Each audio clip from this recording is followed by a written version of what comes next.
రోజు 1000 కమలాలతో శివలింగానికి అర్చన చెయ్యాలని నియమం పెట్టుకున్నాడు. రోజు చేస్తున్నాడు అలాగా. ఆయన ఏదో దాన్ని ఒక 21 రోజులు నియమం పెట్టుకున్నాడు.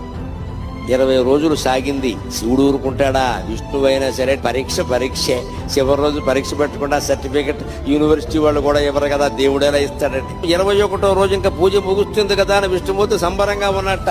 రోజు చెరువులో 1100 కమలాలు పైన పోస్తున్నా, నేను 1000 పోస్తున్నాను, బాగున్నావు చూసి అంచేత అలా అని పెడితే ఆ వేళ ఆశ్చర్యకరంగా 999 పూసాయి. ఎంత వెతికినా 1000 కమలం కనపడలేదు.